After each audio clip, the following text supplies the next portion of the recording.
விழுப்புரத்தில் Marxist communist கட்சியின் 24வது மாநில மாநாடு நடைபெறுகிறது.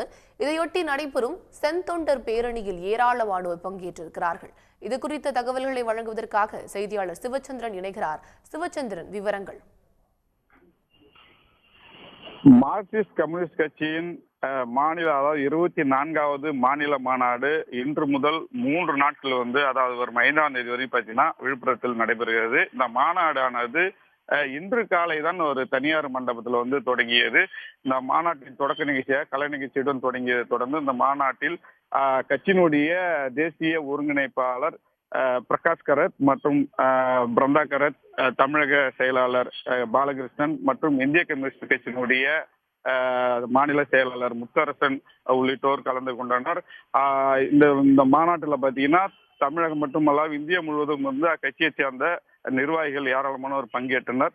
இந்த மாநாட்டின் நிகழ்வாக இன்று விழுப்புரம் புதிய பேருந்து நிலையம் அருகில் உள்ள நகராட்சி திடலில் ஒரு மாபெரும் பொதுக்கூட்டம் நடைபெற உள்ளது. இதில்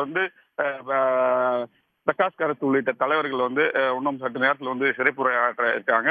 இந்நிலையில் தான் இந்த மாநாட்டை ஒட்டி அந்த கட்சியினுடைய செந்தொண்டர் பேரணி என்ற தலைப்பில தான் பாத்தீங்கன்னா இப்ப நம்ம பார்த்து கொண்டிருக்க காட்சி 3000க்கும் மேற்பட்ட அக்கட்சியை சேர்ந்த தொண்டர்கள் நிர்வாகிகள் விழுப்புரம் காட்பாடி கேட் அருகே உள்ள அந்த தனியார் மண்டபத்திலிருந்து தான் தற்போது பேரணியாக புறப்பட்டு இது பாத்தீங்கன்னா பிஎஸ்என்எல் அலுவலகம் சிக்னல் வழியாக புதிய பேருந்து நிலையம் அருகில் உள்ள அந்த மாநாட்டை அடைகிறது. சுமார் இந்த பேரணியானது சுமார் 3 கிலோமீட்டர் தூரம் நடைபெறும். தற்போது இந்த பேரணியானது தொடங்கி நடைபெற்று வரும் காட்சியாக தான் பார்த்து கொண்டு இருக்கிறோம். இதனைத் தொடர்ந்து தான் இந்த இரவு பொதுக்கூட்டம் நடைபெறும். அந்த பொதுக்கூட்டத்தை தொடர்ந்து நாளை அக்கட்சியினுடைய முக்கிய நிர்வாகிகள் அவர்களுக்குள்ளே ஒரு விவாதமும் அந்த மாநாட்டு தொடர்ச்சியாக நடைபெற உள்ளது. அதனைத் தொடர்ந்து 3ஆம் நாளான அதே 5ஆம் தேதி இந்த மாநாட்டில் கட்சியினுடைய தேசிய செயலாளர் பிரகாஷ் கரத் ஒரு சிறப்புரையாற்றவும் திட்டமிட்டு இருக்காங்க.